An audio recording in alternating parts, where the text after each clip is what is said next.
and welcome to this Knee Pathway webinar. I'm Hannah Arms, and today we're going to be talking about surgical versus non-surgical management for knees.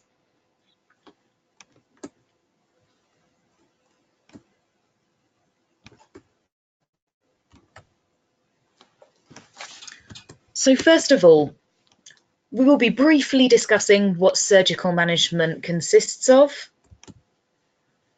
what non-surgical management is, also known as conservative management.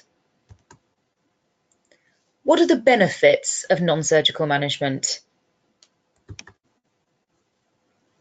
What will it consist of? And a little look at flare-ups of your condition in the future. So to start us off, what is surgical management?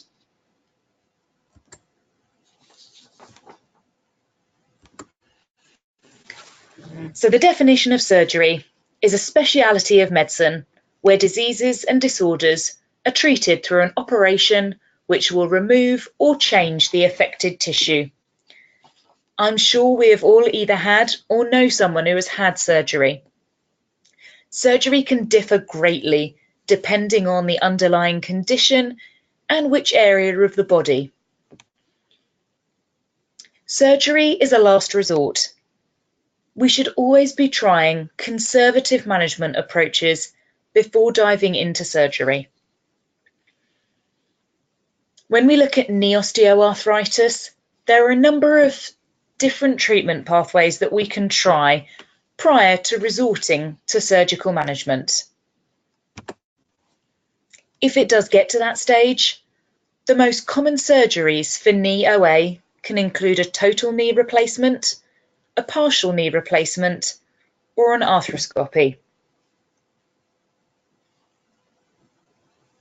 All of these managements can have great benefits to the patient, but there is also a recovery time and potential complications after the surgery. What we want to talk about in a little bit more detail today is non-surgical management.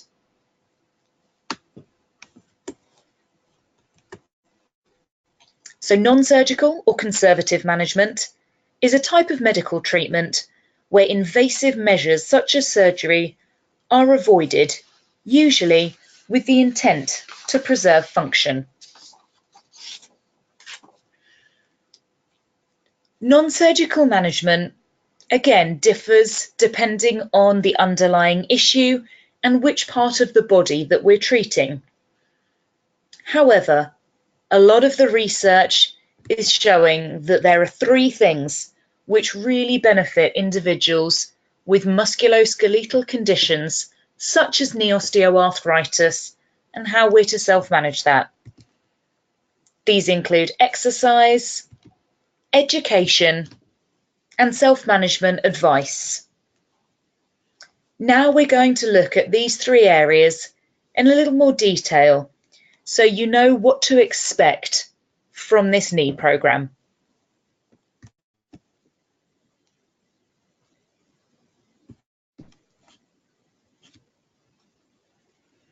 So exercise or physical activity.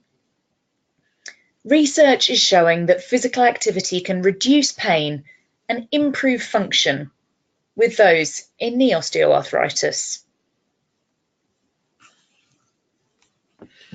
There are different types of exercise that we need to be combining to try and get the best outcome from this management approach. One of those is cardiovascular exercise. This can consist of many different things: walking, jogging, cycling, swimming, getting onto that cross trainer at the gym. All of these activities will be slightly raising your heart rate, making you breathe a little deeper, and really working your cardiovascular system. This is great for your overall health, as well as helping to self-manage that knee osteoarthritis. The next type of physical activity that you also need to be completing to feel the best benefits from this management is strengthening exercises. These can consist of bodyweight exercises, such as the squats shown here, or we can also add weights to exercises. These help to strengthen all of our muscles, especially those ones around the knee. Combining cardiovascular and strengthening physical activity has really been shown in research to be the best way and most effective to significantly reduce knee pain and enable people to increase their function.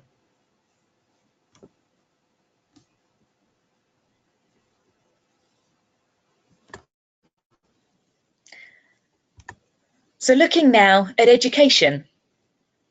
This webinar series will hopefully provide you with everything you need to know about knee osteoarthritis and how our different lifestyle choices affect our knee health. So learning a little more about what is knee osteoarthritis, what is it that is happening within that joint of your body? Nutrition and weight loss. How does what we're putting into our bodies affect those conditions? Equally, with weight loss, if we are putting increased loads through our knees, it's not going to be helpful for that knee osteoarthritis. We're going to be looking at stress, mindfulness, and different coping strategies that you can implement to help you deal with your condition. Good exercise. What is the best and most effective way to exercise that area? We'll be looking at committing to change, because all of these lifestyle changes need to be permanent ones for it to long-term affect the benefit of your knee health. Pain resilience. Be explaining a little bit more about pain and the best ways to deal with it.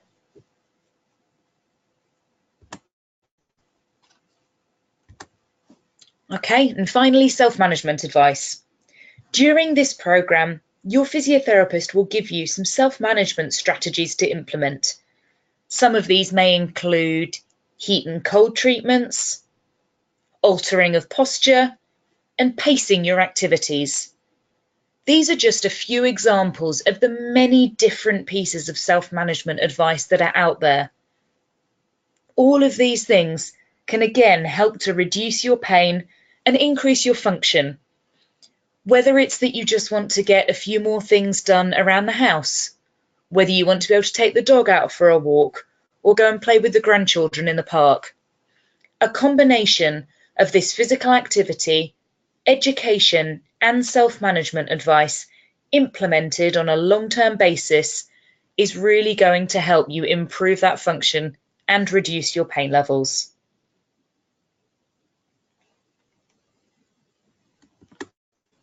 So moving on, what are the benefits of non-surgical management?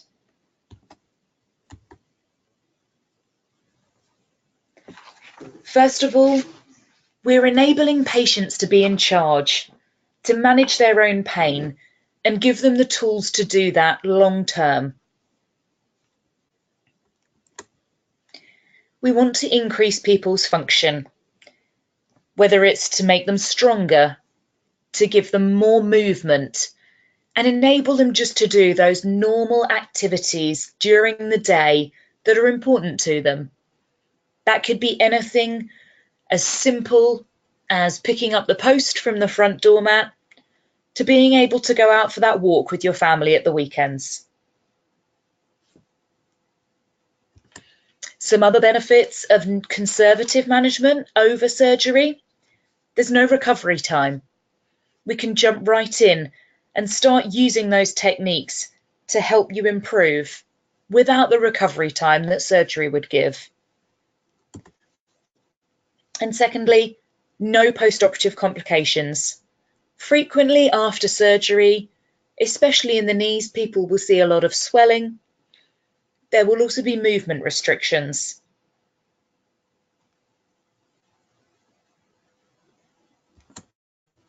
Okay, so why should you be considering conservative management as an option for your knee health? Recent research has shown that comprehensive conservative approach is highly effective and proven to reduce knee pain significantly without the need for surgery. This approach could involve physical activity, education, and self-management advice. By choosing this knee pathway, you will be on the road to learning how to manage your condition and making positive lifestyle changes along the way. As we've mentioned, these lifestyle changes do need to be long-term for you to really feel the best benefits from this treatment approach that you're following.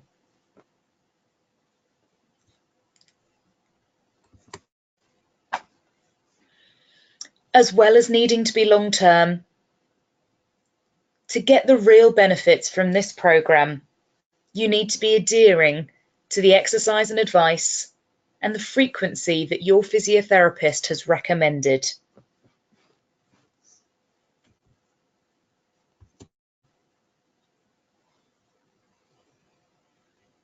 Another benefit of conservative management is that if you have a flare-up of your symptoms, you already have the skills to successfully manage this episode of increased symptoms until it subsides. The most important message to take away from this webinar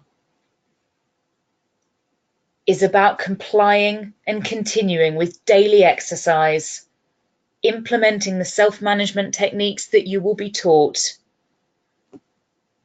and also remembering the things that you've learned during this webinar series that are going to help improve your knee health, help reduce your pain, and help increase your function. Thank you for listening.